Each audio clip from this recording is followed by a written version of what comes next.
नमस्ते दोस्तों। आज हम फिर आपके लिए गौतम बुद्ध की सत्य घटनाओं पर आधारित कहानियां लाए हैं। तो आइए शुरू करते हैं। नमो बुद्धाय। आपके जीवन को बेहतर बनाने का एक सकारात्मक तरीका है कि आप हर दिन एक प्रेरणादायक कहानी जरूर सुनें। प्रेरणादायक कहानियां गहरे स्तर के ज्ञान को सीखने का एक शानदार तरीका है। यहाँ कुछ लघु प्रेरणादायक कहानियों का संग्रह है जो आपके मन और आत्मा के उत्थान की शक्ति को बढ़ा सकती है। प्रेरणादायक कहानियां हमेशा हमारे जीवन में महत्वपूर्ण भूमिका निभाती हैं क्योंकि हम ऐसी कहानियों से बहुत कुछ सीख सकते हैं। प्रेरणादायक कहानियों का इतिहास उतना ही पुराना है जितना कि स्वर्ग और नर्क की अवधारणा। कोई भी निर्धारित नहीं कर सकता है कि ये कहानियां वास्तव में कहां से शुरू हुई हैं, लेकिन तथ्य यह है कि ये कहानियां आत्म प्रेरणा और किसी के व्यक्तित्व को विकसित करने में महत्वपूर्ण भूमिका निभाती हैं। ये कहानियां हमेशा दिल को छूती हैं और भावनाएं पैदा करती हैं। इसलिए जब भी हम कोई अच्छी प्रेरक कहानी सुनते हैं तो हमारी आत्मा तरोताजा हो जाती है। एक बालक अभी पूरे 2 साल का भी नहीं हुआ था कि उसके पिता की मृत्यु हो गई। ऐसी कठिन परिस्थिति में उसकी मां उसे लेकर अपने मायके में रहने लगी। सभी उसे नन्हा कहकर पुकारते थे। छोटे से कद का बालक शारीरिक रूप से दुर्बल था, किंतु मानसिक रूप से अत्यंत मेधावी। उसे जो कुछ भी कहा या सिखाया जाता वह बड़े मनोयोग से उसे ग्रहण करता था। धीरे धीरे दिन बीतते गए और बालक 6 वर्ष का हो गया। एक बार वह अपने कुछ मित्रों के साथ मिलकर किसी बाग में फूल तोड़ने पहुंचा। वह बालक और उसके सभी फल तोड़ने लगे। तभी माली आ गया। उस बालक के सभी मित्र भाग गए, लेकिन वह माली की पकड़ में आ गया। माली ने उसे डंडे से पीटना शुरू किया। नन्हा मार खाता रहा और फिर धीमी आवाज में माली से बोला, मेरे पिता इस दुनिया में नहीं है, इसलिए तुम मुझे इस तरह मार रहे हो। बालक की बात सुनकर माली का हाथ रुक गया। माली शांत होकर बोला, बेटा, तुम्हारे पिता के न होने से तुम्हारी जिम्मेवारी और अधिक बढ़ जाती है कि तुम कोई गलत काम नहीं करो। यह सुनकर नन्हा बालक फूट फूट कर रो पड़ा और फिर कभी गलत काम न करने का संकल्प लिया।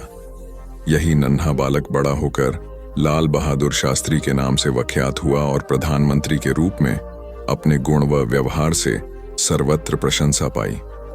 कथा का सार यह है कि माँ बाप के अमूल्य मार्गदर्शन के अभाव की स्थिति में और अधिक जिम्मेदार बनकर आत्मविकास करना चाहिए। 19वीं शताब्दी का एक प्रसंग है।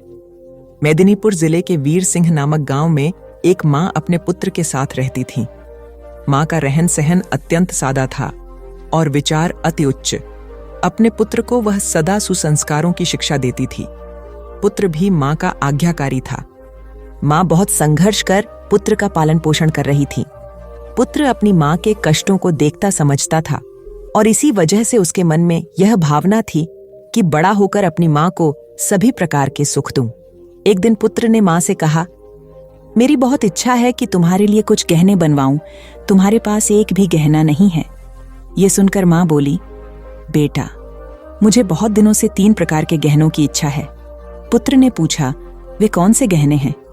माँ ने उत्तर दिया, बेटा, इस गांव में स्कूल नहीं है, तुम एक अच्छा स्कूल बनवाना, एक दवाखाना खुलवाना, गरीब और अनाथ बच्चों के रहने और भोजन की व्यवस्था करवाना, यही मेरे लिए गहनों के समान होगा। माँ की बात सुनकर पुत्र रो पड़ा। वह पुत्र था पंडित ईश्वर चंद्र विद्यासागर और माँ थी भगवती देवी। वीर सिंह गांव में इस पुत्र द्वारा स्थापित किया हुआ भगवती विद्यालय आज भी उन अमूल्य गहनों की कथा सुना रहा है। कथा का सार यह है कि स्वयं की सज्जा से अधिक समाज को संवारने की कामना ही मनुष्य को मनुष्यत्व प्रदान करती है और ऐसी मनुष्यता से भरा समाज एक सुसंस्कृत राष्ट्र की परिकल्पना को साकार करता है। एक महात्मा बड़े ज्ञानी थे। वे प्रायः अपने शिष्यों को रामायण, महाभारत और गीता ग्रंथों की अच्छी बातें बताकर उन्हें आचरण में उतारने का आग्रह करते थे। प्रतिदिन संध्या को वे प्रवचन करते और श्रोताओं को इन धर्म ग्रंथों की कथाएं व दृष्टांत सुनाकर उनमें सदाचार जागृत करने का प्रयास करते थे। स्वयं महात्मा जी का आचरण भी तदनुकूल ही था। वे कंदमूल खाते, कभी किसी वस्तु की इच्छा न करते थे। धन संग्रह में उनकी कदापि रुचि नहीं थी। यदि कोई शिष्य अथवा श्रोता श्रद्धापूर्वक उन्हें कुछ भेंट करता तो वे तत्क्षण उसे किसी जरूरतमंद को दान कर देता। प्रवचन के पश्चात लोगों के प्रश्नों व जिज्ञासुओं का भी महात्मा जी समाधान करते। वे प्रायः रामायण आदि ग्रंथों से शिक्षा ग्रहण करने की बात कहते थे। एक दिन किसी व्यक्ति ने उनसे प्रश्न किया, महात्मा जी, रामायण को सही माना जाए या गलत? उन्होंने उत्तर दिया, वत्स, जब रामायण की रचना हुई थी तब मैं नहीं था। राम जी वन में विचरण कर रहे थे, तब भी मेरा अता पता नहीं था। इसलिए मैं नहीं बता सकता कि रामायण सही है या गलत। मैं तो सिर्फ इतना बता सकता हूं कि इसके अध्ययन एवं इससे मिलने वाली शिक्षा से सुधर कर मैं आज इस स्थिति में हूं। चाहो तो तुम भी इसका प्रयोग कर अपना जीवन बेहतर बना सकते हो। सार यह है कि धर्म ग्रंथ व नीति ग्रंथ तर्क का विषय नहीं होते, उनमें सतोमुखी जीवन के तत्व होते हैं। अतः उनसे अपने जीवन को सार्थकता देने की शिक्षा ग्रहण करनी चाहिए, न कि उन्हें तर्क की कसौटी पर कसना चाहिए। उपन्यासकार डा क्रोनिन अत्यंत निर्धन थे। पुस्तकों की रॉयल्टी या तो प्रकाशक हड़प जाते अथवा क्रोनिन को उनके हक से कम 2 क्रोनिन बहुत सीधे थे। प्रकाशकों से लड़ाई कर अपना हक लेना उन्हें नहीं आता था। अतः गरीबी में उनका जीवन बीत रहा था। इसी गरीबी में जैसे तैसे उन्होंने चिकित्सा की पढ़ाई पूर्ण की और डॉक्टर बन गया। जब वे चिकित्सा के क्षेत्र में आए तो कुछ लोगों ने उन्हें इसके जरिए पैसा कमाने का तरीका बताया। वे लोगों की बातों में आकर मरीज से मोटी फीस वसूलने लगे। वे किसी भी निधन पर दया नहीं करता और पूरा चिकित्सा खर्च लेते। यह देखकर क्रोनिन की पत्नी बहुत दुखी हुई। वे अत्यंत दयालु थीं। पति की गरीबों के साथ यह निर्दय देख एक दिन वे बोली, हम गरीब ही ठीक थे, हमसे कम दिल में दया तो थी। उस दया को खोकर तो हम कंगाल हो गए, अब मनुष्य ही नहीं रहे। पत्नी की मर्मस्पर्शी बात सुनकर डा क्रोनिन को आत्मबोध हुआ और उन्होंने अपनी पत्नी से कहा, तुम सच कह रही हो। व्यक्ति धन से नहीं मन से धनी होता है। तुमने सही समय पर सही राह दिखाई, अन्यथा हम अमानवीयता की गहरी खाई में गिर जाते तो कभी उठ ही नहीं पाते। कथा का निहितार्थ यह है कि जब मनुष्य अपनी मानवीयता की मूल पहचान से डिगने लगता है तो सामाजिक नैतिकता तो खंडित होती ही है, वह स्वयं भी भीतर खोखला हो जाता है, क्योंकि ऐसा उनकी पवित्र संस्कारशीलता बलि छड़ चुकने के बाद ही होता है। बौद्ध धर्म का व्यापक प्रचार प्रसार हो चुका था। अनेक बौद्ध मठ स्थापित हो चुके थे। सभी मठों में योग्य आचार्य व कुलपित की नियुक्ति की जानी थी, ताकि वे बौद्ध धर्म के समुचित प्रसार में अपनी महती भूमिका निभा सकें। आचार्य व कुलपति की नियुक्ति में उनके ज्ञान और विवेक के अतिरिक्त उनकी परहित रुचि को भी विशेष रूप से परखा जाता था, क्योंकि मठ सामूहिक हितों को प्रमुखता देते थे। एक बड़े बौद्ध मठ के लिए योग्य कुलपति की नियुक्ति उन दिनों चर्चा का विषय थी। उस बौद्ध मठ के आचार्य ज्ञान और विवेक के धनी मोदगल्यायन थे। कुलपति पद के लिए 3 उम्मीदवार थे और तीनों ही योग्य थे, किंतु चुनाव तो एक का ही करना था। अतः तीनों की परीक्षा लेने के लिए तीनों को जंगल में भेजा गया। आचार्य मोदगल्यायन उनकी परीक्षा लेने के लिए पहले ही जंगल में पहुंच गए। उन्होंने मार्ग में कांटे बिछा दिए। संध्या होने तक तीनों उम्मीदवार भी वहां आ पहुंचे। मार्ग में कांटे देखकर तीनों रुके। एक ने कुछ सोचकर अपना रास्ता बदल लिया, दूसरे ने कांटों पर से कूदकर रास्ता पार किया, तीसरा मार्ग से कांटे हटाने लगा ताकि मार्ग दूसरों के लिए निष्कंटक बन जाए। आचार्य मोदगल्यायन ने छुपकर यह देखा।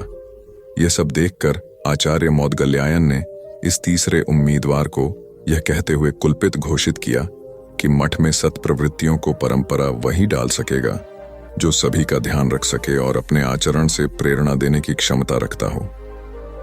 कथा का सार यह है कि निजी हितों पर सामूहिक हितों को वरीयता देने वाला ही सच्चा नेतृत्व करता होता है। एक गुरु और शिष्य तीर्थाटन हेतु जा रहे थे। चलते चलते शाम घिर आई तो दोनों एक पेड़ के नीचे रात्रि विश्राम के लिए रुक गए। गुरुजी रात्रि में मात्र 3-4 घंटे ही सोते थे, इसलिए उनकी नींद जल्दी पूर्ण हो गई। वे शिष्य को जगाए बिना दैनिक कार्यों से निवृत्त हो पूजा पाठ में लग गए। इसी बीच उन्होंने एक विषधर सर्प को अपने शिष्य की ओर जाते देखा। चूंकि गुरुजी पशु पक्षियों की भाषा समझते थे, इसलिए उन्होंने सर्प से प्रश्न किया, सोए हुए मेरे शिष्य को डसने का प्रयोजन है? सर्प ने उत्तर दिया, महात्मन, आपके शिष्य ने पूर्व जन्म में मेरी हत्या की थी। मुझे उससे बदला लेना है। अकाल मृत्यु होने पर मुझे सर्प योनि मिली है। मैं आपके शिष्य को डसकर उसे भी अकाल मृत्यु दूंगा। क्षण भर विचार के उपरांत गुरुजी बोले, मेरा शिष्य अत्यंत सदाचारी व होनहार होने के साथ ही अच्छा साधक भी है। फिर तुम उसे मरकर विश्व को उसके ज्ञान और प्रतिभा से क्यों वंचित कर रहे हो? स्वयं भी इस कार्य से मुक्ति नहीं मिलेगी। किंतु सर्प का निश्चय नहीं बदला। तब गुरुजी ने एक प्रस्ताव को रखते हुए कहा, मेरे शिष्य की साधना अभी अधूरी है, उसे अभी इस क्षेत्र में बहुत कुछ करना है, जबकि मेरे लक्ष्य पूर्ण हो चुके हैं। मेरे नाश में किसी की हानि नहीं है, अतः उसके स्थान पर मुझे 10 लो। गुरु का यह स्नेह देखकर सर्प का हृदय परिवर्तन हो गया और वह उन्हें प्रणाम कर वहां से चला गया। वस्तुतः गुरु की गुरुता न केवल शिष्य को ज्ञान देने में, बल्कि उसे पूर्ण परिपक्व होने तक उसकी रक्षा करने में निहित है। स्वामी विवेकानंद के प्रवचन ज्ञान युक्त और तर्क आधारित होते थे। ज्ञान, भक्ति और कर्म विषयक जटिल से जटिल प्रश्नों का समाधान स्वामी जी अपनी सहज मेघा से कर देते थे। जिज्ञासुओं का जमावड़ा उनके आसपास हमेशा लगा रहता था। प्रवचन के दौरान या प्रवचन समाप्ति के उपरांत भी कई बार ऐसा होता था कि जिज्ञासुओं की ओर से प्रश्न आते रहते और स्वामी जी उन प्रश्नों का संतुष्टिजनक उत्तर देते। एक बार स्वामी जी अपने प्रवचन में भगवान के नाम की महत्ता बता रहे थे। यह सुनकर एक व्यक्ति ने तर्क दिया, शब्दों में क्या रखा है स्वामी जी? उन्हें रटने से क्या लाभ होगा? तब स्वामी जी उसे प्रमाण सहित समझाने के उद्देश्य से नीच, जाहिल, मूर्ख आदि अपशब्दों से संबोधित किया। यह सुनकर वह अत्यंत क्रोधित हो गया और कहने लगा, आप जैसे सन्यासी के मुंह से ऐसे शब्द शोभा नहीं देते। आपके इन कुवचनों से मुंह बहुत आघात पहुंचा है। तब स्वामी जी बोले, भाई वे तो शब्द मात्र थे, आपने ही कहा कि शब्दों में क्या रखा है। मैंने भी तो आपको मात्र शब्द ही कहे, कोई पत्थर तो नहीं मारे। स्वामी जी की बात सुनकर उस व्यक्ति को अपने प्रश्न का जवाब मिल गया कि अब शब्द क्रोध का सकते हैं तो प्रिय वचन भी आशीर्वाद और कृपा दिला सकते हैं। वस्तुतः शब्द की महिमा अपरंपार है। अप्रिय वाणी मर्मभेदी होती है और मधुर वाणी मरहम का काम करती है। इसलिए प्रथम स्थिति में अपयश और दूसरी स्थिति में सम्मान व शुभाशीष मिलती है। एक जंगल में 3 दोस्त बड़े आनंद से रहते थे, कछुआ, हिरण और कौआ। जंगल में सभी प्रकार के प्राणी और पक्षी भी रहते थे, लेकिन उनके जैसा कोई न था। एक दिन हिरणी बोली, अरे वही बैठे बैठे मैं बोर हो गई हूं, चलिए कोई ऐसा खेल खेलते हैं जिसमें सभी को मजा आ जाए। कछुआ और कौआ बोला, हाँ दोस्तों, वही बैठे बैठे का खेल खेलकर बोर हो चुके हैं, अब कुछ नया खेल खेलेंगे। कौवे को हिरण बोली, ठीक है, तो तुम एक बड़े से पेड़ पर बैठकर आंखें बंद करके 10 तक गिनती करो और हम दोनों छुपेंगे।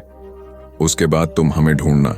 ढूंढने पर जो भी पहला मित्र दिखेगा वो तुम्हारी जगह पर 10 तक गिनती करेगा और तुम छुप जाना। कौआ गिनती करने लगा, हिरण और कछुआ छुपने लगे। इसी तरह खेल चलता रहा। जब खेल खेल कर तीनों मित्र थक गए, तब एक जगह बैठकर बातें करने लगे। उतने में एक शिकारी वहां से गुजर रहा था।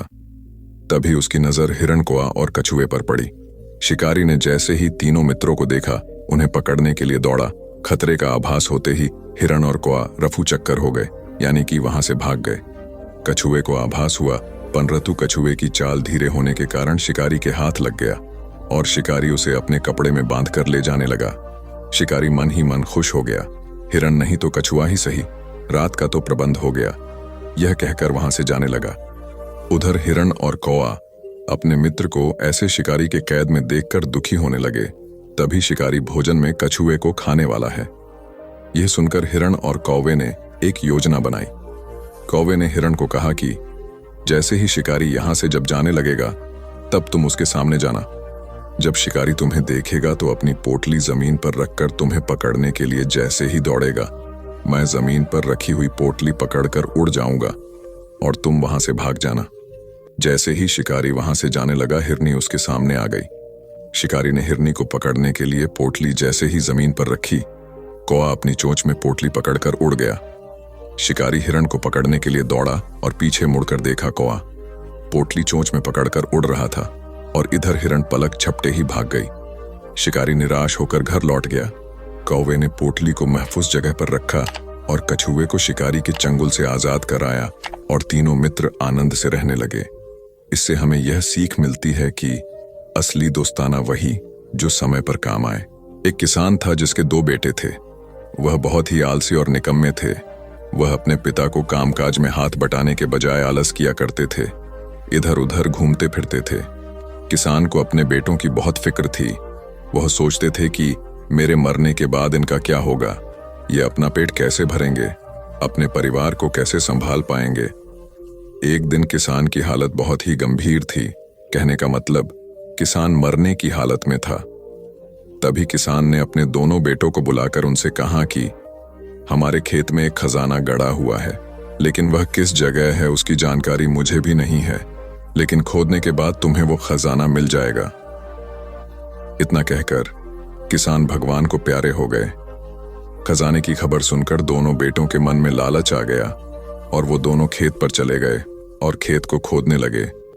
खजाने के लालच में कुछ ही दिनों में पूरे खेत को खोदने के बाद वह घर जाकर बैठ गए और वह अपने पिता को कोसने लगे। इसी तरह कुछ महीने बीत गए और वर्षा ऋतु का आगमन हुआ। किसान के बेटों के पास पेट भरने के लिए सिर्फ एक ही जरिया था, वो थी खेती। तब बाकी किसानों की तरह किसान के बेटों ने खेत में बीज बोने शुरू कर दिए। वर्षा का पानी पाकर वह बीज अंकुरित हुए और देखते ही देखते खेत लहराने लगे। ऐसा लग रहा था कि हवा के झोंके से लहरा रहे थे। यह देखकर किसान के बेटे बहुत खुश हो गए।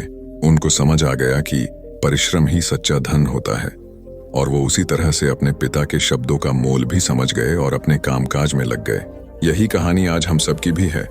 मित्रों, इसी पेड़ की तरह हमारे माता पिता भी होते हैं। जब हम छोटे होते हैं तो उनके साथ खेलकर बड़े होते हैं और बड़े होकर उन्हें छोड़कर चले जाते हैं, और तभी वापस आते हैं जब हमें कोई जरूरत होती है। धीरे धीरे ऐसे ही जीवन बीत जाता है। हमें पेड़ रूपी माता पिता की सेवा करनी चाहिए, ना कि सिर्फ उनसे फायदा लेना चाहिए।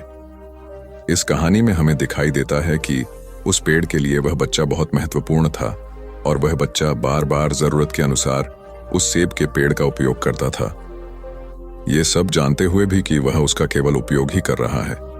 इसी तरह आजकल हम भी हमारे माता पिता का जरूरत के अनुसार उपयोग करते हैं और बड़े होने पर उन्हें भूल जाते हैं।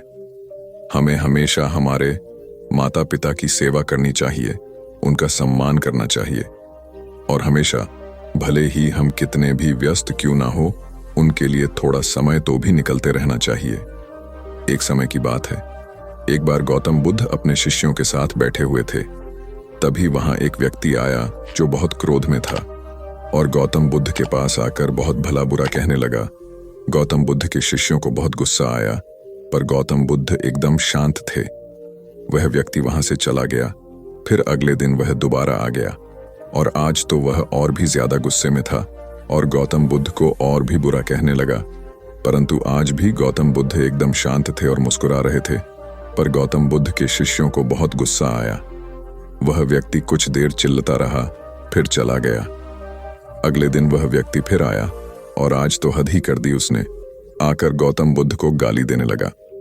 गौतम बुद्ध के शिष्यों को बहुत गुस्सा आया, परंतु आज भी गौतम बुद्ध एकदम शांत थे। इतना कुछ चलता रहा और बुद्ध मुस्कुरा रहे थे। यह क्रम कुछ दिन चलता रहा। फिर उस व्यक्ति ने आना छोड़ दिया। तब उनके एक शिष्य ने पूछा, गुरुजी, आप चाहते तो पहले दिन ही उस व्यक्ति को भगा सकते थे, पर आपने ऐसा क्यों नहीं किया? तब गौतम बुद्ध ने बड़ी नम्रता से कहा, अगर कोई व्यक्ति हमें कोई उपहार दे और हम उसे लेने से मना कर दे तो वह व्यक्ति क्या करेगा? शिष्य ने कहा, वह व्यक्ति अपना उपहार लेकर लौट जाएगा। तब गौतम बुद्ध ने कहा, मैंने भी ऐसा ही किया। उस व्यक्ति ने मुझे उपशब्द रूपी उपहार दिया, मैंने उसे लेने से मना कर दिया, मतलब उस पर कोई भी प्रतिक्रिया नहीं दी, तो व्यक्ति अपने वह अपशब्द वापस लेकर लौट गया। एक व्यक्ति की 3 साल की बेटी थी। एक दिन उस व्यक्ति ने देखा कि उसकी बेटी उसके एक बहुत सुंदर और महंगे गोल्ड पैकिंग पेपर से एक बॉक्स को लपेट रही थी। ये देखकर उस व्यक्ति को बहुत गुस्सा आया है। उसने अपनी बेटी को बहुत डांटा, तुमने मेरे इतनी कीमती पेपर को बेकार कर दिया, वो भी बिना किसी मतलब के। तुम इसे अच्छे काम के लिए उपयोग करती तो अच्छा लगता, पर तुमने एक बेकार से डिब्बे को उसमें लपेट दिया। कुछ दिन बीते, दिवाली का दिन आया। उस व्यक्ति ने अपनी बेटी को गिफ्ट दिया। बेटी ने भी वही सुंदर सा गोल्डन बॉक्स पापा को दिया। उसके पापा पहले तो उसे देखकर बहुत खुश हुए, पर जैसे ही उन्होंने उस डिब्बे को खोला वह खाली था। यह देखकर उस व्यक्ति ने अपनी बेटी को घूरा और कहा, क्या तुम्हें इतना भी नहीं पता कि किसी को खाली डिब्बा नहीं देते? लड़की कुछ देर शांत रही, फिर बोली, पापा, ये डिब्बा खाली नहीं है। मैंने इसमें बहुत सारे किस आपके लिए रखे हैं। कभी कभी आप जल्दी ऑफिस चले जाते हैं और मैं सोती रह जाती हूं, तो आप इसमें से एक किस ले जा सकते हैं। बेटी की बात सुनकर उस व्यक्ति की आंख भर आई। एक गांव में एक लड़का रहता था। उसके घर की आर्थिक स्थिति ठीक नहीं थी। उसके मन में विचार आया, किसी बड़े शहर में जाकर वह नौकरी करे। वह कलकत्ता गया और नौकरी ढूंढने लगा। बहुत खोज के बाद उसे एक सेठ के घर में नौकरी मिल गई। नौकरी 6 आने रोज की थी। काम था सेठ को रोज 6 घंटे अखबार और किताब पढ़कर सुनाना। लड़के को नौकरी की जरूरत थी, तो उसने वह नौकरी स्वीकार कर ली। एक दिन की बात है, लड़के को दुकान के कोने में 100 के 8 नोट पड़े मिले। उसने चुपचाप उन्हें अखबार और किताबों से ढक दिया। दूसरे दिन रुपयों की खोजबीन हुई। लड़का सुबह जब दुकान पर आया तो उससे पूछा गया। लड़के ने तुरंत ही प्रसन्नता से रुपये निकालकर ग्राहक को दे दिए। वह बहुत ही खुश हुआ। लड़के के ईमानदारी से सबको बहुत प्रसन्नता हुई। सेठ भी लड़के से बहुत खुश हुआ। सेठ ने लड़के को पुरस्कार देना चाहा तो लड़के ने लेने से मना कर दिया। लड़के ने कहा, सेठ जी, मैं आगे पढ़ना चाहता हूं, पर पैसों के अभाव में पढ़ नहीं पा रहा। आप कुछ सहायता कर दें। सेठ ने लड़के की पढ़ाई का प्रबंध कर दिया। लड़का बहुत मेहनत से पढ़ता गया। यही लड़का आगे चलकर बहुत बड़ा साहित्यकार बना। इसका नाम था राम नरेश त्रिपाठी। हिंदी साहित्य में इनका बहुत बड़ा योगदान है। नुकसान का मातम मनाने से नहीं मिलती सफलता। एक बार आकाश नाम का लड़का मायूस बैठा था। उसे व्यापार में बहुत नुकसान हुआ था। बैंक से भी उसने कर्ज ले रखा था, लेकिन नुकसान की वजह से वह किस्त चुकाने की स्थिति में नहीं था। उसे डर लग रहा था कि बैंक वाले दबाव बनाने लगेंगे तो वह क्या करेगा। उसे यह भी समझ में नहीं आ रहा था कि आगे कौन सा काम शुरू करें। जिस बिजनेस में नुकसान हुआ था, उसे दोबारा शुरू करने की हिम्मत आकाश में नहीं थी। यही सब सोचकर वह परेशान रहने लगा। एक दिन उसका दोस्त परेश उससे मिलने आया। परेश ने आकाश को देखते ही कहा, क्या बात है यार, बहुत परेशान लग रहे हो। आकाश ने अपनी परेशानी छुपाने की कोशिश करते हुए कहा, कुछ नहीं यार, बिजनेस में थोड़ा उतर चढ़ाव आता रहता है। परेश ने कहा, तुम्हारा चेहरा बता रहा है कि मामला गंभीर है, मुझसे छुपाओ नहीं। परेश की बात सुनकर आकाश ने उसे अपनी सारी कहानी बता दी। इसके बाद उसने पूछा, मेरी जगह तुम होते तो क्या करते।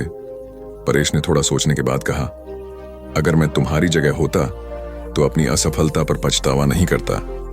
आगे क्या करना है उस पर विचार करता। पछतावा करते रहने से आदमी नुकसान से, दुख से बाहर नहीं निकल पाता है। मेरी मानो तो तुम नए सिरे से अपने बिजनेस को खड़ा करने की सोचो। मित्र की सलाह के बाद आकाश ने कहा, तुम बात तो ठीक कह रहे हो, लेकिन मुझ में फिर से वही बिजनेस शुरू करने की हिम्मत नहीं है।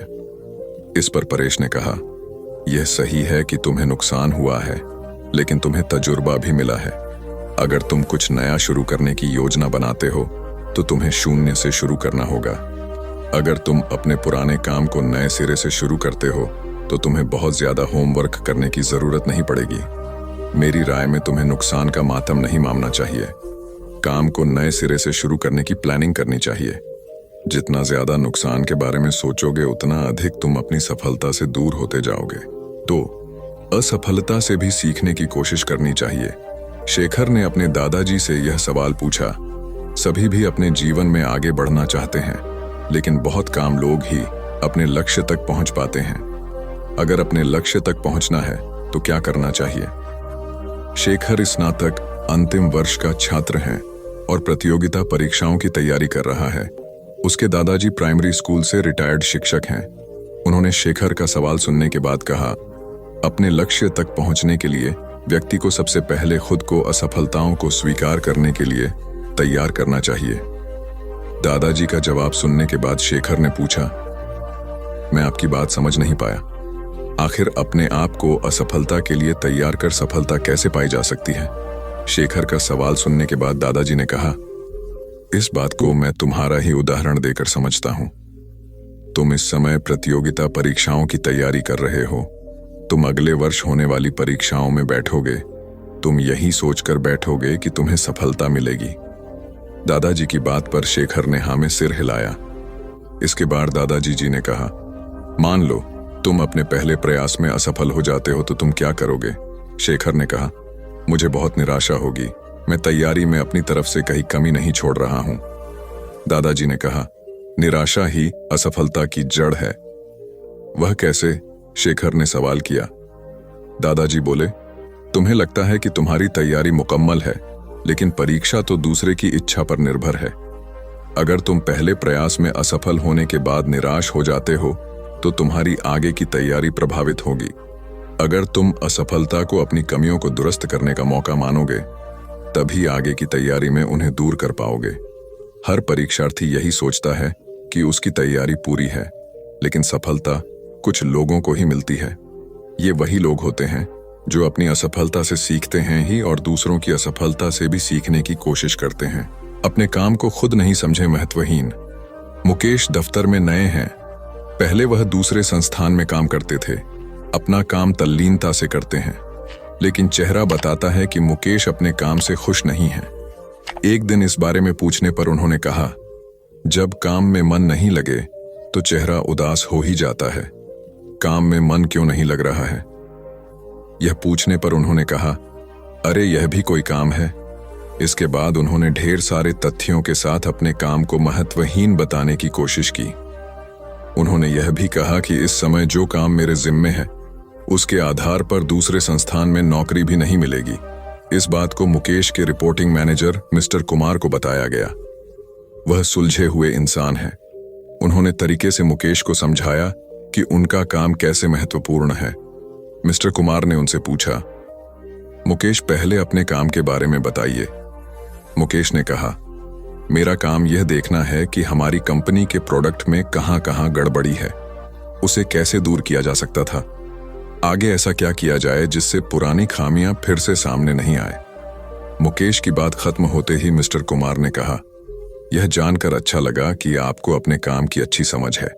जैसा आपने कहा है, उसके अनुसार आपका काम प्रोडक्ट को कैसे बेहतर बनाया जाए और उसके निर्माण के दौरान की खामियों को दूर करने से जुड़ा है।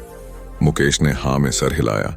इसके बाद मिस्टर कुमार ने पूछा, जब प्रोडक्ट को लेकर इतनी बड़ी ही जिम्मेदारी कंपनी ने आपको दी है, तब आप अपने काम को महत्वहीन क्यों समझते हैं? एक आम धारणा है कि जो लोग प्रोडक्ट के निर्माण से सीधे जुड़े हैं वही मेनस्ट्रीम में काम करते हैं, लेकिन हर काम मेनस्ट्रीम का होता है। अगर ऐसा नहीं होता तो कंपनी आपके ऊपर खर्च नहीं करती। कंपनी को पता है कि आपके काम का परिणाम प्रोडक्ट पर दिखेगा। इसलिए इस बात को मन से निकालिए कि आप जो काम कर रहे हैं उसकी पूछ नहीं है।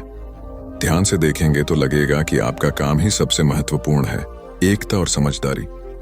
ऊंचे आकाश में सफेद कबूतरों की एक टोली उड़कर जा रही थी। बहुत दूर जाना था उन्हें, लंबा रास्ता था। सुबह से उड़ते उड़ते थकान होने लगी थी। सूरज तेजी से चमक रहा था।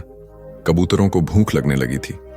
तभी उन्होंने देखा कि नीचे जमीन पर चावल के बहुत से दाने पड़े थे। कबूतरों ने एक दूसरे से कहा, चलो भाई, थोड़ी देर रुककर कुछ खा लिया जाए, फिर आगे जाएंगे। एक बुजुर्ग कबूतर ने चारों ओर देखा। वहां दूर दूर तक कोई घर या मनुष्य दिखाई नहीं दे रहा था। फिर चावल के ये दाने यहां कहां से आए?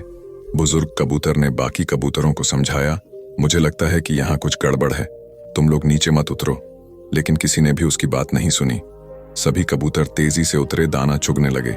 इतने बढ़िया दाने बहुत दिनों के बाद खाने को मिले थे। वे बहुत खुश थे। जब सभी ने भरपेट खा लिया तो बोले, चलो भाई, अब आगे चला जाए। लेकिन यह क्या? जब उन्होंने उड़ने की कोशिश की तो उड़ ही नहीं पाए। दोनों के साथ साथ वहां एक चिड़ीमार का जाल भी था जिसमें उनके पांव फंस गए थे। उन्हें अपनी गलती पर पछतावा हुआ। बूढ़ा कबूतर पेड़ पर बैठकर सब देख रहा था। उसने जब अपने साथियों को मुसीबत में देखा तो फौरन उड़ा और चारों ओर देखा। दूर उसे चिड़ीमार आता दिखाई दिया। वह फौरन लौटा और अपने साथियों को बताया। सब वहां से निकलने का उपाय सोचने लगे। तब बूढ़े कबूतर ने कहा, दोस्तों, एकता में बड़ी शक्ति होती है। सब एक साथ उड़ड होगे तो जाल तुम्हें रोक नहीं पाएगा। उसने गिना, 1 2 3।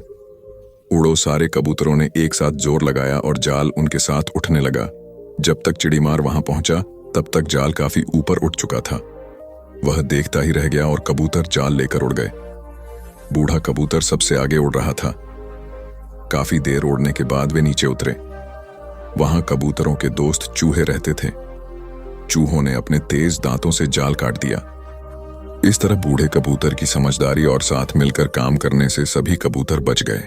एक शहर में एक बहुत अमीर व्यक्ति रहता था।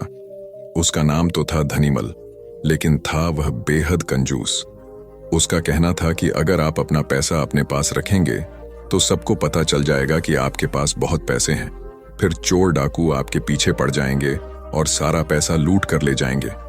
इसलिए वह अपना सारा पैसा छिपा कर रखता था और खुद एक बहुत गरीब व्यक्ति के समान रहता था। पैबंद लगे कपड़े, घिसे हुए जूते, रूखा सूखा खाना, यह सब देखकर लोग उसे भिखारी समझते थे। जिनको पता था कि वह धनवान है, वे उसे कंजूस कहकर बुलाते थे।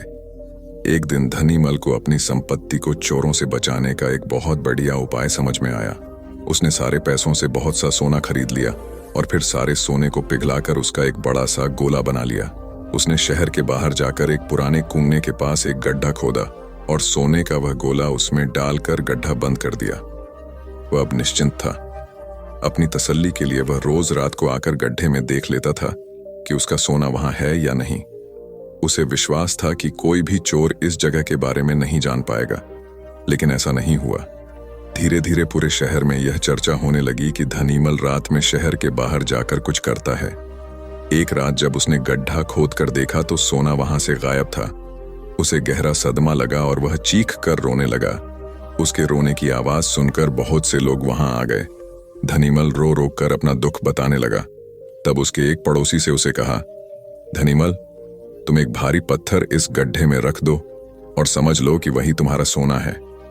यह सुनकर धनीमल को बहुत गुस्सा आया। तुम मेरे सोने को पत्थर जैसे बता रहे हो। वह बोला, देखो धनीमल, वह सोना तुम कभी इस्तेमाल तो करते नहीं थे। एक पत्थर की तरह यहां उसे दबा कर रख दिया था, तो फिर यहां सोना हो या पत्थर, क्या फर्क पड़ जाता है? उसका पड़ोसी बोला, बात तो ठीक ही थी।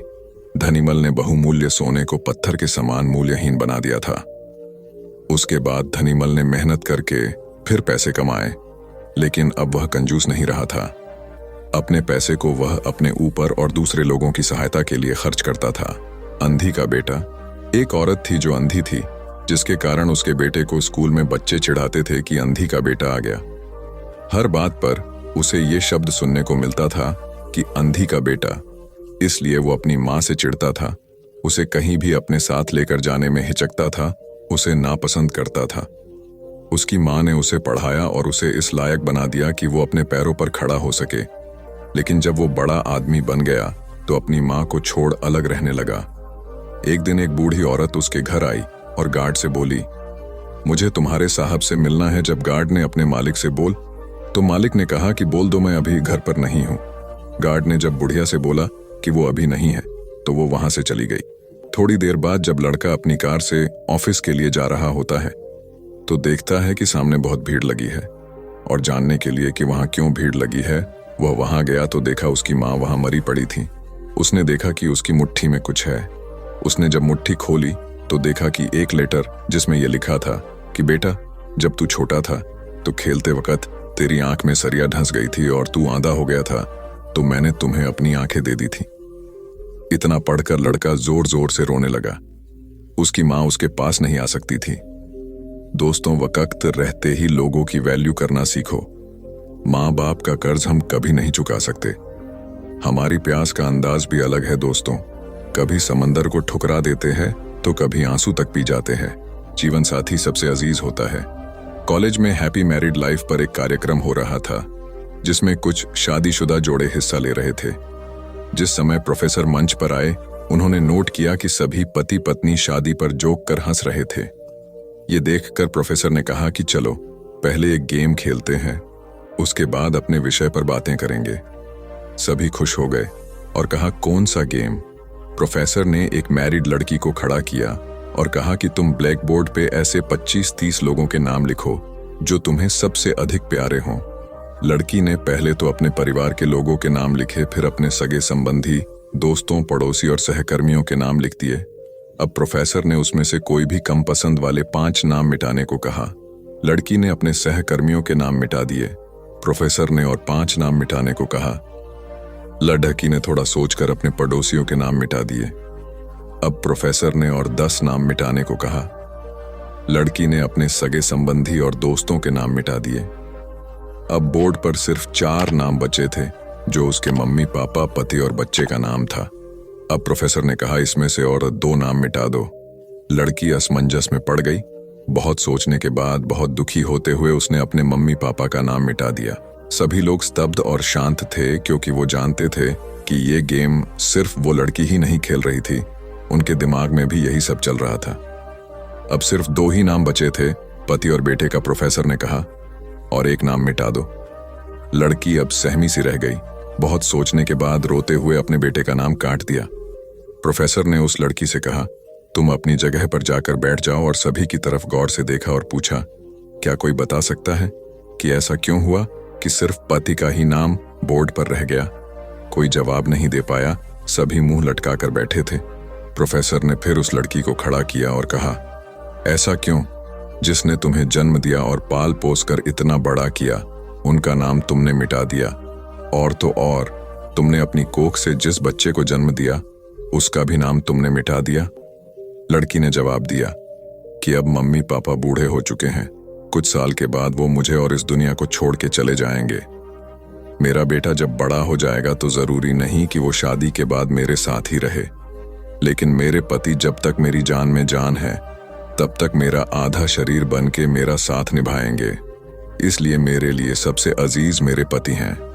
प्रोफेसर और बाकी स्टूडेंट ने तालियों की गूंज से लड़की को सलामी दी। प्रोफेसर ने कहा, तुमने बिल्कुल सही कहा कि तुम और सभी के बिना रह सकती हो, पर अपने आधे अंग अर्थात अपने पति के बिना नहीं रह सकती।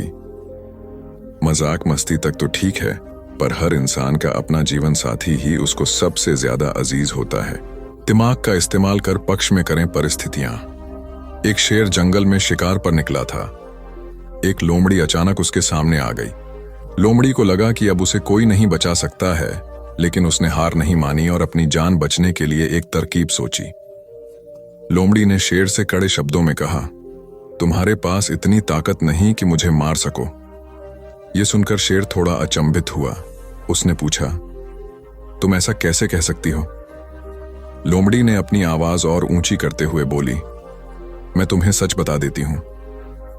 ईश्वर ने स्वयं मुझे इस जंगल और जंगल में रहने वाले सभी जानवरों का राजा बनाया है। यदि तुमने मुझे मारा तो यह ईश्वर के विरुद्ध होगा और तुम भी मर जाओगे। कुछ देर चुप रहने के बाद लोमड़ी ने कहा, अगर विश्वास नहीं हो रहा है तो तुम मेरे साथ जंगल घूमने चलो। तुम मेरे पीछे चलना और देखना कि जंगल के जानवर मुझसे कितना डरते हैं। शेर इसके लिए तैयार हो गया। लोमड़ी निडर होकर शेर के आगे आगे चलने लगी। लोमड़ी के पीछे शेर को चलते देखकर जंगल के दूसरे जानवर डर कर भाग गए। कुछ देर जंगल में घूमने के बाद लोमड़ी ने शेर से सवाल किया, क्या तुम्हें मेरी बात पर विश्वास हुआ?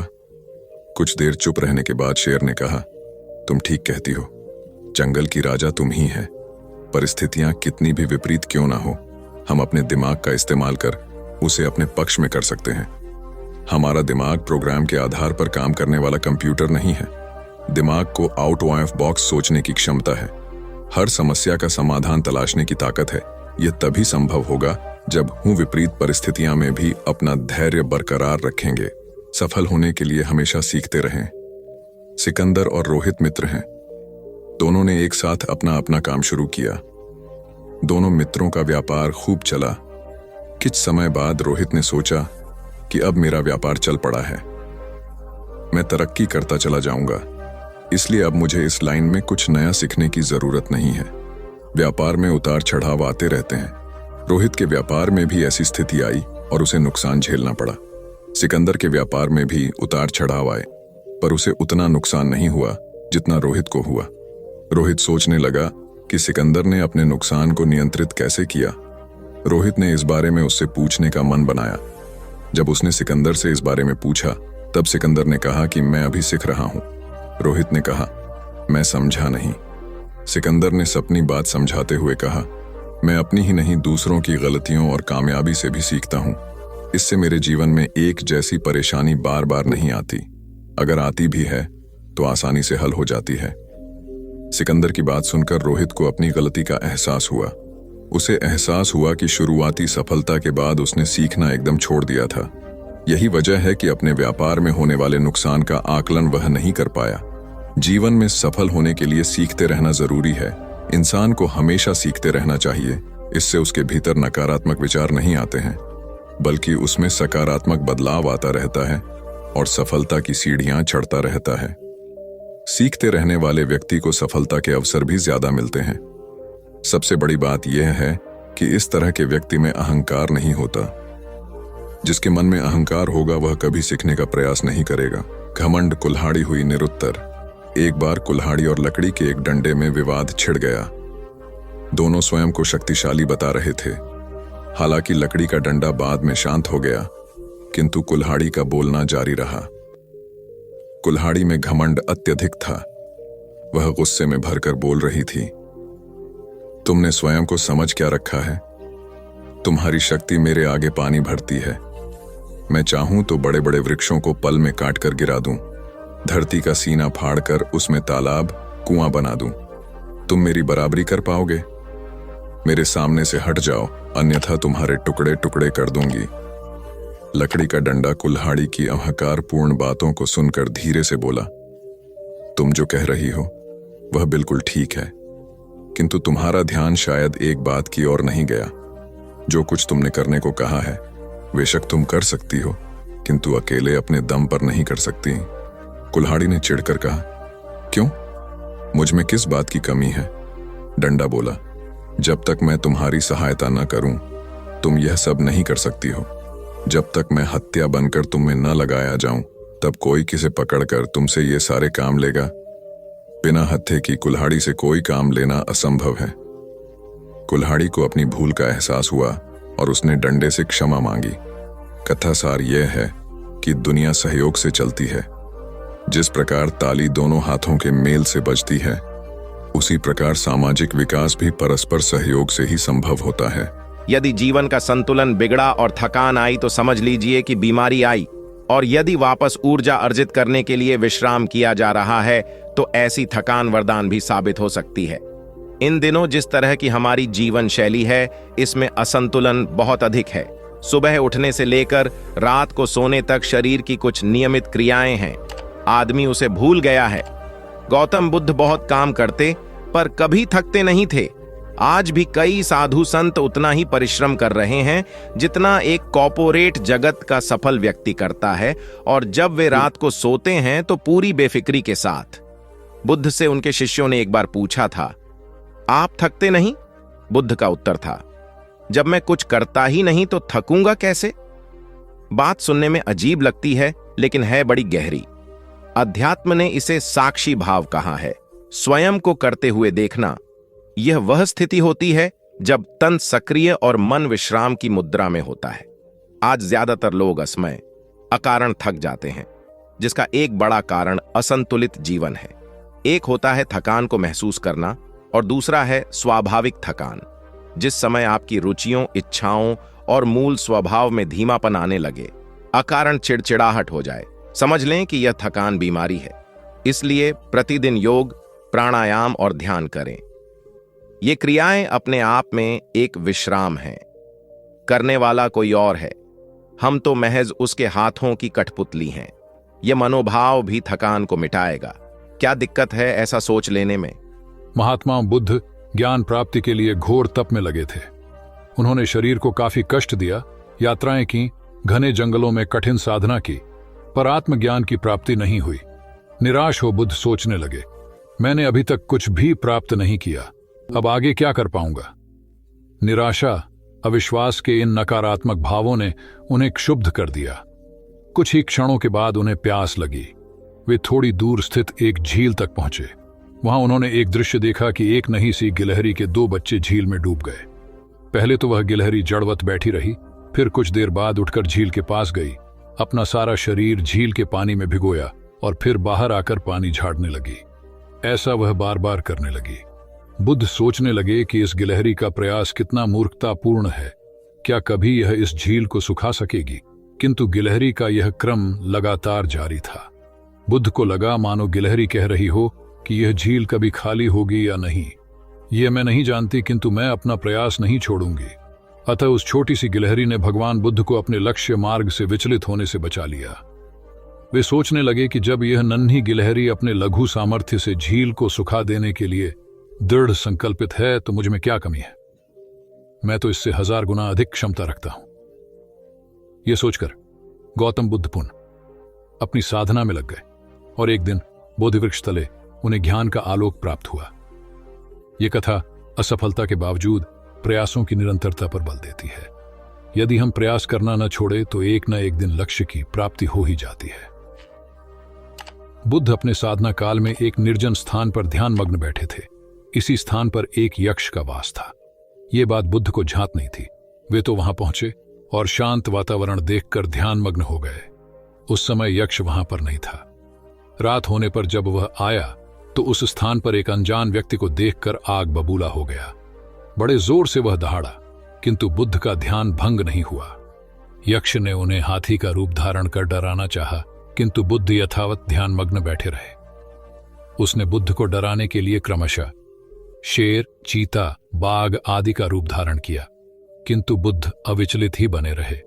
अंत में उसने भयंकर विषधर का रूप धारण कर उनके पैर के अंगूठे को ढंस लिया, किंतु बुद्ध पर उसके विष का भी कोई असर नहीं हुआ। वे अब भी अप्रभावित रहे। विषधर उनके शरीर पर चढ़ गया और उनके गले से लिपटकर उन्हें जोरों से काट लिया, लेकिन इतने प्रयासों के बावजूद भी बुद्ध की साधना को भंग नहीं कर पाया। थक हार कर नीचे उतर आया और उनसे कुछ कदमों की दूरी पर लेटकर अपनी थकान उतारने लगा। ध्यान पूर्ण होने पर बुद्ध ने उसकी तरफ देखा और उसे बहुत स्नेह से दुलारा। उनका निश्चल प्रेम देखकर सर्प का विष अमृत बन गया और यक्ष ने श्रद्धापूर्वक बुद्ध को नमन किया। कहानी का सार यह है कि मन की कलुषता पर एकाग्रता, स्नेह और संभव से ही विजय प्राप्त की जा सकती है। बौद्ध भिक्षु बोधि धर्म भ्रमण करते हुए एक गांव में पहुंचे। लोग उनका बहुत आदर करते थे। बोधि धर्म व उनके शिष्यों का ग्रामीणों ने हार्दिक सत्कार किया और फिर उनके पवित्र वचनों को सुनने के लिए उनके आसपास एकत्रित हो गए। बोधि धर्म लोगों को धर्म और आचरण विषयक अच्छी बातें सरल भाषा में समझाने लगे।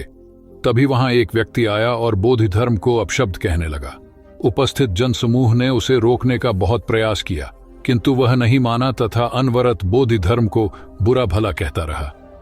लोगों ने कहा कि महाराज, ये व्यक्ति कितना उद्दंड है, निरर्थक ही आपको अपशब्द कह रहा है। बोधि धर्म उस व्यक्ति के इस आचरण पर कदापि क्रोधित नहीं हुए और लोगों से बोले कि यह भविष्य में मेरा सबसे बड़ा भक्त बनने वाला है। लोगों ने पूछा कि कैसे? बोधि धर्म ने उत्तर दिया, कोई कुम्हार के यहां घड़ा लेने जाता है तो घड़े को बजाकर देखा जाता है कि वह फूटा हुआ तो नहीं है। जब 1-2 रुपए के घड़े को कोई इतनी परख कर सकता है तो भला जिसे गुरु मानना है उसे 10-20 गालियां दिए बगैर कैसे पहचानेगा? पहले वह परीक्षा लेगा कि गुरु में धैर्य, आक्रोश व समता भाव कितना है। यह जानने के बाद ही तो वह गुरु को स्वीकारेगा। इसलिए यह व्यक्ति मुझे निरर्थक ही अपशब्द नहीं कह रहा है और आगे चलकर वास्तव में वह व्यक्ति बोधि धर्म का सबसे बड़ा भक्त बना। किसी को शिक्षा देने से पूर्व स्वयं का आचरण भी तदनुरूप होना चाहिए, तभी गुरु का महान पद मिलता है। वस्तुतः गुरु की गुरुता तभी स्वीकारी जाती है जबकि उसमें सदाचरण के सभी लक्षण मौजूद हों। महात्मा गौतम बुद्ध के श्रावस्ती में प्रवचन चल रहे थे। प्रवचन में नित्य ही बड़ी संख्या में लोग आते और विविध महत्वपूर्ण व गंभीर विषयों पर बुद्ध से ज्ञान ग्रहण करते। बुद्ध का शिष्य वर्ग भी काफी विशाल था, जो प्रवचन स्थल की व्यवस्था संभालता और बुद्ध की सेवा में सदैव तत्पर रहता। एक बार रात के समय महात्मा बुद्ध प्रवचन दे रहे थे। सदैव की भांति काफी लोग उनके प्रवचन सुन रहे थे। एक व्यक्ति जो बुद्ध के ठीक सामने बैठा था बार बार नींद के झोंके ले रहा था। बुद्ध थोड़ी देर तक तो प्रवचन देते रहे, फिर उससे बोले, वत्स, सो रहे हो? उस व्यक्ति ने हड़बड़ाकर कहा, नहीं महात्मा। बुद्ध ने पुनः प्रवचन प्रारंभ किए। वह व्यक्ति फिर ऊँघने लगा। महात्मा ने फिर वही प्रश्न दोहराया और उसने फिर अचकचाकर नहीं महात्मा कहा। ऐसा लगभग 8-10 बार हो गया। कुछ देर बाद बुद्ध ने उससे पूछा, वत्स, जीवित हो? हर बार की तरह इस बार भी उसने कहा, नहीं महात्मा। यह सुनकर उपस्थित श्रोताओं में हंसी की लहर दौड़ गई और वह व्यक्ति पूर्णतः चैतन्य हो गया। तब बुद्ध गंभीर होकर बोले, वत्स, निद्रा में तुम्हारे मुख से सही उत्तर मिल ही गया। जो निद्रा में है वह मृतक समान ही है। महात्मा बुद्ध का संकेत था कि गुरु से ज्ञान ग्रहण करते वक्त सजगता अत्यंत आवश्यक है। गाफिल रहने की स्थिति में ज्ञान की प्राप्ति पूर्ण नहीं होती और अधकचरा ज्ञान सदैव खतरनाक साबित होता है। कथा सिद्धार्थ के जीवन के उस दौर की है जब वे बुद्धत्व को प्राप्त नहीं हुए थे और निरंजना नदी के तटीय वनों में वृक्ष के नीचे ध्यान करते थे। सिद्धार्थ प्रतिदिन ध्यान करने के बाद पास के किसी गांव में चले जाते, और भिक्षा मांगकर लौट आते। कुछ दिनों के बाद उन्होंने भिक्षाटन पर जाना बंद कर दिया, क्योंकि एक गांव के प्रधान की छोटी बेटी सुजाता उनके लिए नित्य भोजन लाने लगी। सिद्धार्थ को वह बड़े स्नेह से भोजन कराती थी। कुछ दिनों बाद उसी गांव का एक चरवाहा भी सिद्धार्थ से प्रभावित होकर उनके पास आने लगा। उसका नाम स्वस्थी था। एक दिन स्वस्थी से सिद्धार्थ बातें कर रहे थे कि सुजाता भोजन लेकर आई। जैसे ही सिद्धार्थ ने भोजन करना शुरू किया, उन्होंने बातचीत बंद कर दी। जितनी देर तक वे भोजन करते रहे, बिल्कुल चुप रहे और वहां सन्नाटा छाया रहा। स्वस्थी को हैरानी हुई। उसने सिद्धार्थ के भोजन करने के उपरांत उनसे पूछा, गुरुदेव, आप मेरे आने के बाद निरंतर वार्तालाप करते रहे, किंतु भोजन के समय एक शब्द भी नहीं बोले। इसका क्या कारण है? सिद्धार्थ बोले, भोजन का निर्माण बड़ी कठिनाई से होता है। किसान पहले बीज बोता है, फिर पौधों की रखवाली करता है और तब कहीं जाकर अनाज पैदा होता है। फिर घर की महिलाएं उसे बड़े जतन से खाने योग्य बनाती हैं। इतनी कठिनाई से तैयार भोजन का पूरा आनंद तभी संभव है जब हम पूर्णतः मौन हों। भोजन के दौरान मैं मौन रहकर उसका पूरा स्वाद लेता हूं। वस्तुतः शांति से किया गया भोजन न केवल शारीरिक भूख को तृप्त करता है, बल्कि मानसिक आनंद और सात्विक ऊर्जा भी देता है। सम्राट अशोक संपूर्ण भारत को अपने राज्य में मिलाना चाहते थे, पर कलिंग के युद्ध में हुए रक्तपात को देखकर उन्हें अत्यधिक दुख पहुंचा। उनकी महत्वाकांक्षा ने जो तबाही मचाई थी, उसे देखकर उन्हें खुद पर ग्लानि हुई। उन्होंने देखा कि लोग दर्द से कराह रहे थे। यह सब विनाश केवल उनकी महत्वाकांक्षा से हुआ था। यह सब देखकर अशोक के मन में विनाश का पथ छोड़कर नेकी के रास्ते पर चलने का विचार जगा। अशोक की राजधानी पाटलिपुत्र थी। पाटलिपुत्र अब पटना के रूप में जाना जाता है। पटना से गया भी अधिक दूर नहीं है, जहां बोधि वृक्ष के नीचे महात्मा बुद्ध को ज्ञान प्राप्त हुआ था। बुद्ध के अष्टप्रद मार्ग, शांति और दया के संदेश ने अशोक के दिलो दिमाग में इतनी उथल पुथल पैदा कर दिया कि उन्होंने उस मार्ग को अपनाने का फैसला किया। इस पथ पर चलने से उन्होंने इतिहास में अपनी अमिट छाप छोड़ी। अशोक ने अपने पुत्र को सिलोन, अब श्रीलंका, और अन्य कई लोगों को सुदूर क्षेत्रों में दूत बनाकर भेजा। एक निर्दयी महत्वाकांक्षा एक ऐसे पवित्र उद्देश्य में बदल चुकी थी जिसमें कुछ अच्छा कर गुजरने की, करुणा और प्रेम के संदेश को चारों ओर फैलाने की इच्छा थी। करुणा केवल दया भावना मात्र नहीं है, ये आपके अंदर दूसरों की मदद करने की तीव्र इच्छा पैदा करती है। इसी भावना ने बुद्ध को भगवान और अशोक को महान बनाया। तथागत बुद्ध उन दिनों मगध प्रवास पर थे। साथ में शिष्यों का बड़ा समूह भी था। प्रतिदिन बुद्ध के प्रवचन होते, जिनका लाभ लेने के लिए बड़ी संख्या में लोग आते। इन लोगों में साधारण जन के साथ विशिष्ट हस्तियां भी शामिल रहती थीं। हालांकि बुद्ध सभी के प्रति समान रूप से प्रेम व आत्मीयता का व्यवहार रखते थे। इन लोगों में नगर सेठ का पुत्र भी था, जो बड़े ध्यान से बुद्ध के प्रवचन सुनता था। वह नित्य ही बुद्ध के शिष्यों के समक्ष बुद्ध की तारीफों के पुल बांधता और धन्य धन्य भाव से घर जाता। एक दिन प्रवचन समाप्त होने के बाद उसने किसी शिष्य से कहकर बुद्ध से मिलने की हार्दिक इच्छा प्रकट की। जब उसे बुद्ध के सामने ले जाया गया तो उसने उन्हें साष्टांग प्रणाम कर कहा, भगवान,